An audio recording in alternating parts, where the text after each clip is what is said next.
السلام علیکم دوستو، میں ہوں حماد سردار اور آپ دیکھ رہے ہیں ہمارا ٹی وی۔ دوستو، ہم نے اپنی پچھلی ویڈیو کے اندر اللہ کی عظمت، اللہ کے تعلق سے مختلف نظریات، عام تصور، قدیم نظریات، یونانی مفکرین کے نظریات پر بات کی تھی۔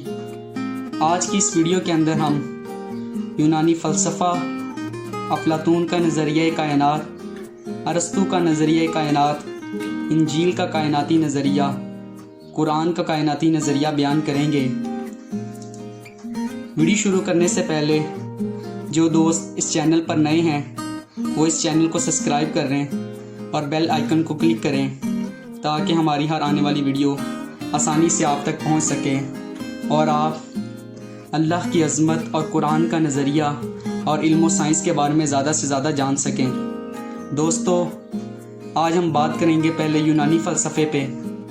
زمانے کی ترقی کے ساتھ جب لوگوں کی سوچ و فکر میں مزید اضافہ ہونے لگا تو وہ کائنات کی تخلیق کے تعلق سے غور و فکر کرنے لگے اور مختلف نظریات بنانے لگے۔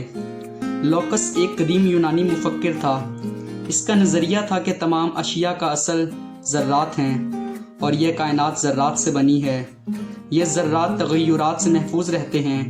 اس نے تشکیل کائنات کو ایک حادثہ قرار دیا۔ ویمیوکلپٹس کے بارے میں کہا جاتا ہے کہ وہ دودھ کو دیکھ کر بکری کے بالوں کا رنگ بتا دیتا تھا۔ اس کا خیال تھا کہ کائنات کی تشکیل ایک حادثہ ہے اور یہ تشکیل ذرات سے ہوئی ہے۔ سورج، چاند، ستارے اور روح انسانی بھی انہی ذرات سے بنے ہیں۔ اسی طرح ہیراکلیٹس، اسکندر فردوسی بھی کائنات کی تشکیل کو حادثہ سمجھتے تھے۔ فیتھاگورس یونان میں پیدا ہوا۔ وہ علم فلکیات، نجوم، موسیقی اور جیومیٹری میں مہارت رکھتا تھا۔ عام بتوں کی پوجا کرنے سے منع کرتا تھا، صرف ایک خدا اپالو یعنی سورج کی پرستش کرتا تھا۔ روح اور خدا کی الگ الگ حیثیتیں قرار دے کر دونوں کو مساوی درجہ دیتا تھا۔ اس کے علاوہ علم تناسخ کا قائل تھا۔ اس کا خیال تھا کہ تمام روحیں انسانوں اور حیوانوں کی ہوا میں پھرتی رہتی ہیں اور جب کوئی نیا جسم پیدا ہوتا ہے تو اس میں داخل ہو جاتی ہیں، خواہ وہ جسم کسی گھوڑے کا ہو، گدھے، پرندے، مکھی، مچھر یا کسی مچھلی کا ہی کیوں نہ ہو۔ وہ جانوروں کے قتل کرنے سے منع کرتا تھا اور کہتا تھا کہ شاید ان میں سے کسی کی روح آدمی کی ہو، اور وہ خود اپنی روح کے بارے میں کہتا تھا کہ وہ کئی سابقہ انسانوں میں رہ چکی ہے جن کا وہ نام بھی بتلاتا تھا۔ کہتے ہیں کہ اس نے زمین کے ایک اندر حجرہ بنوایا جس میں وہ 1 سال رہا، اور جب باہر آیا تو لوگوں کو بتایا کہ وہ 1 سال تک جہنم کی سیر کر کے آیا ہے۔ اس کا روحانی اور تناسخی نظریہ بالکل مضحکہ خیز تھا، مگر افلاطون سا مفکر بھی اس کا نظریے کا قائل ہو گیا اور پھر اس نظریے کو عالمگیر شہرت حاصل ہوئی۔ سقراط ایک اور یونانی مفکر تھا۔ یہ بھی روح کی لافیت کا قائل تھا۔ وہ کہتا تھا کہ روح جسم میں آنے سے پہلے ایک خاص مقام پر رہتی ہے اور جسم کے فنا ہونے کے بعد زمین کے نیچے ایک مخصوص مقام پر چلی جاتی ہے۔ وہ مادہ کو حیولہ اور ابدی سمجھتا تھا۔ افلاطون کا کائنات کا نظریہ۔ افلاطون یونان کے ایک بہت ہی مشہور مفکر تھا۔ اس نے تخلیق کائنات کے سلسلے میں کوئی خاص نظریہ تو پیش نہیں کیا، بلکہ بس اتنا کہہ دیا کہ تخلیق کائنات ایک حادثہ ہے اور یہ حادثہ حال ہی نہیں بلکہ قدیم ہے۔ اس نے تخلیق کائنات کو دیوتاؤں سے وابستہ کرنے سے انکار کر دیا۔ وہ کہتا تھا کہ دیوتاؤں کا کوئی تعلق اس قدیم کائنات سے نہیں ہے۔ وہ مذہب کا بھی قائل نہیں تھا۔ فیتھاگورس کے بتائے ہوئے عمل تناسخ پر کامل یقین رکھتا تھا۔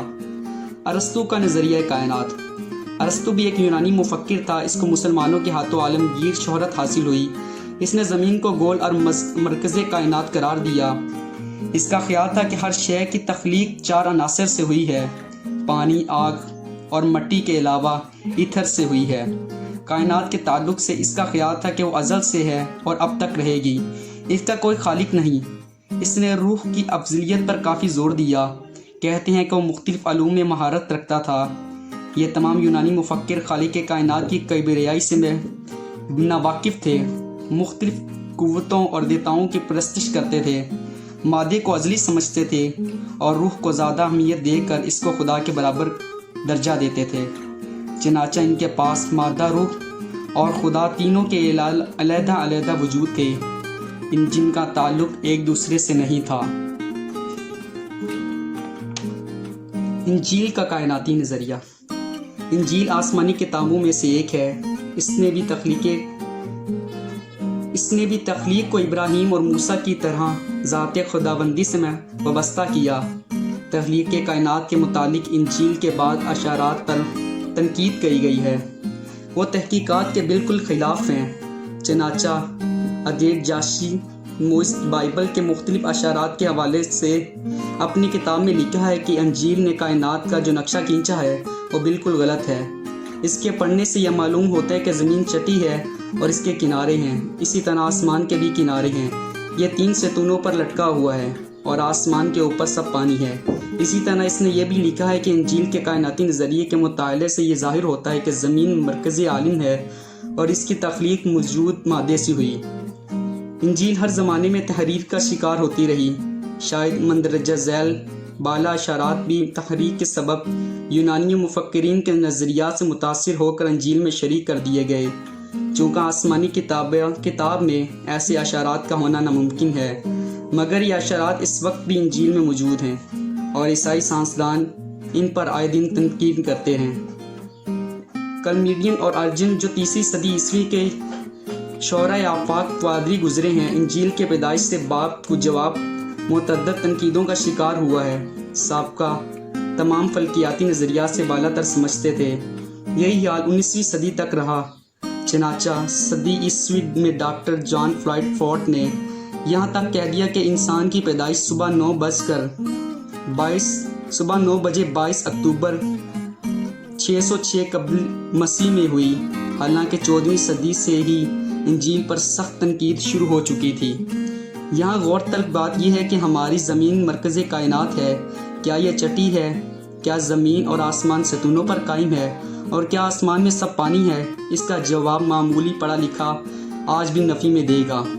تو پھر ذرا اندازہ کیجئے کہ انجیل کے پڑھنے والوں کے لیے یہ اشارات کتنے تکلیف دہ ثابت ہوں گے۔ اور ان عیسائی سائنسدانوں کے بارے میں یہ سوچئے کہ انہوں نے کائنات کی تحقیق کے بعد انجیل مقدس کے تعلق سے کیا نظریہ قائم کیا ہوگا۔ ان کا تصور اس خدا کے تعلق سے کیا ہوگا جس کو وہ انجیل کا خدا کہتے ہیں، اور جس خدا نے پانی سے بھرا ہوا آسمان اور چٹی زمین بنا کر اس کو ستونوں پر کھڑا کر دیا۔ اسی طرح بائبل کا نظریہ کہ آدم کی پیدائش 4000 قبل مسیح میں ہوئی کتنا مضحکہ خیز معلوم ہوتا ہے، جبکہ لاکھوں سال پرانی انسانی ہڈیاں اور کھوپڑیاں برآمد ہونے لگی ہیں۔ چنانچہ انجیل کے ماننے والے بھی اللہ کی حقیقی عظمتوں کا اندازہ نہ کر سکے اور ان کے دماغوں میں اللہ اور اس کی عظمتوں کا ایک محدود تصور پرورش پانے لگا۔ قرآن کا کائناتی نظریہ۔ 6 صدی عیسوی میں نزول قرآن ہوا۔ قرآن نے اللہ کا ایک اعلیٰ اور عظیم تصور دنیا کے سامنے رکھا اور اس کی عظمتوں کو کھول کھول کر بیان کیا۔ اس نے اللہ کو خالق کائنات، فاطر السماوات والارض، قادر مطلق، وحدہ لا شریک، جبار، قہار اور اکبر کا کہا، جو اس زمانے کے ماحول سے بالکل نئی بات تھی۔ اس کے ثبوت میں قرآن نے فرضی قصوں، فلسفہ فاضیوں یا قیاس آرائیوں سے جو بعد میں چل کر غلط یا مضحکہ خیز ثابت ہوئیں کام نہیں لیا، بلکہ قرآن نے اللہ کی تخلیق، کارناموں اور اس کی حیرت انگیز نشانیوں کو بتا کر کہتا ہے کہ وہ خدائے واحد ہے جس کے حکم پر یہ کثیر مادہ اور ساری کائنات بنی۔ اس نے سورج، چاند، ستارے بنائے۔ اس نے آسمانوں کو پیدا کیا۔ حشرات الارض، جمادات اور نباتات اس کے حکم پر پیدا ہوئے۔ یہ کائنات کا انتظام اس کے حکم کے تابع ہے۔ وہی قادر مطلق اور کبریائی کا مالک ہے۔ چنانچہ اللہ کے تعلق سے سابقہ تمام نظریات افضل و حکم قرآنی نظریہ ہے، مگر قرآن نے اپنے نظریے کو زبردستی تسلیم نہیں کروایا، بلکہ اس نے اللہ کی تخلیق کاموں اور اس کی نشانیوں کا ذکر کر کے ہم میں ایک جذبہ تحقیق پیدا کر دیا تاکہ ہم خود تحقیق کر لیں اللہ تعالیٰ نے کائنات اور اس کے ممثلات کی تخلیق کیسے کی اور کس طرح وہ کبریائی کا مالک ہے۔ تحقیقات کے ذریعے نہ تو ہم اللہ کی عظمتوں سے واقف ہو سکتے ہیں اور نہ اس کی معرفت حاصل کر سکتے ہیں، اور نہ اس کا خوف ہمارے دلوں میں ہوتا ہے۔ قرآن مجید میں اللہ تعالیٰ نے فرمایا ہے، اللہ سے اس کے وہی بندے ڈرتے ہیں جو اس کی عظمت کا علم رکھتے ہیں، چنانچہ عظمتوں کو جاننے کے لیے تحقیق ضروری ہے۔ قرآن میں بعض ایسی آیات بھی ملتی ہیں جن کا کائنات کی تخلیق اور آسمانوں کے ظاہری مماثلات کا ذکر اس انداز میں کیا گیا ہے کہ اس زمانے کے ماحول کے لیے بالکل عجیب و غریب تھا۔ مثلاً آسمان زمین کا دھوئیں سے بننا، آسمان اور زمین جو باہم ملے ہوئے ہیں ان کا بعد میں جدا ہونا، بڑے بڑے تاروں کا ہونا اور سب تاروں کا آسمان میں تیرتے رہنا یعنی معتلق رہنا، آسمانوں کا بغیر ستونوں کے قائم رہنا۔ قرآن کے یہ اشارات سابقہ یونانی اور کرسچن نظریات سے بالکل مختلف تھے، جہاں زمین کو چٹا اور ستونوں پر لٹکا ہوا قرار دیا گیا، آسمان کو قریب اور چھوٹے چھوٹے تاروں سے مزین اور زمین کو مرکزی عالم سمجھا جاتا تھا، اور جہاں یونانی دیوتاؤں، مال اور فلکیاتی کہانیاں گھڑی گئی۔ ایسے ماحول میں تاروں کا بڑے بڑے ہونا، ان کے ستونوں کے بغیر معتلق ہونا، کائنات کا دھواں یا دھوئیں جیسی چیز سے وجود میں آنا اور آسمان اور زمین کا بعد میں جدا ہونا قابل فہم تھا۔ قرآن سے قبل ارسطو، پلیاتوس اور دوسرے یونانی فلسفہ کی کتابوں میں بھی کہیں ایسا ذکر نہیں تھا کہ یہ کائنات دھوئیں سے بنی ہے۔ یہاں تک کہ 20ویں صدی سے پہلے کی سائنسدان بھی اس کائنات کے دھوئیں سے بننے کے معاملے کو سمجھ نہیں سکے۔ 20ویں صدی کے ابتدا میں جب بڑی دوربینیں بننے لگی اور مشاہدہ کر کے تصدیق کی تو اس آیت کے معنی سب کو سمجھ میں آنے لگے کہ کائنات میں چاروں طرف بے شمار گلیکسیاں ہیں اور جو دھوئیں سے بنی ہیں، دھوئیں جیسی چیز موجود ہے جس سے یہ کائنات اور دوسرے بڑے بڑے تارے بنے ہیں۔ اسی طرح یہ بات بھی ثابت ہوئی کہ آسمان و زمین باہم ملے ہوئے تھے جو بعد میں ایک دوسرے سے جدا ہوئے۔ اسی طرح اس آیت پر غور کیجئے جو کہتی ہے کہ سوائے طاقت کے خلا میں نہیں جا سکتے۔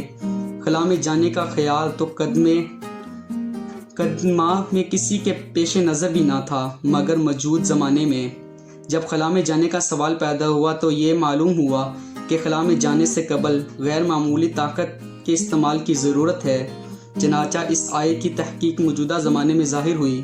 اسی طرح تاروں کا بڑے بڑے ہونا بھی سمجھ سے باہر تھا، مگر دوربینوں کی ایجاد نے بڑے بڑے تاروں اور دیہ عقل تاروں کی دریافت کی تو معلوم ہوا کہ تارے بھی بے انتہا بڑے ہیں، یہ متعلق ہیں، جبکہ ارسطو اور دوسرے مفکرین ان کو چھوٹے چھوٹے اور آسمان میں پوست سمجھتے تھے۔ چنانچہ ابتدائی مسلمانوں کے لیے یہ آیات بالکل حیرت انگیز تھی۔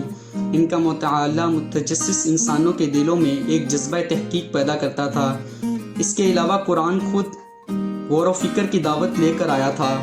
اس کی کئی آیتیں تحقیق کا شوق پیدا کرتی ہیں، لہٰذا قرآن کے اس محکم و لامبدل نظریے نے ایک انقلاب برپا کر دیا اور سابقہ تمام نظریات یکسر غلط اور فرضی ثابت ہو گئے۔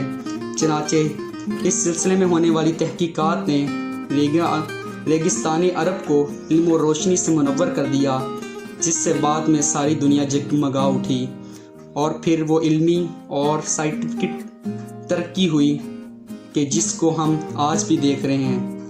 دوستو، ہم اپنی اگلی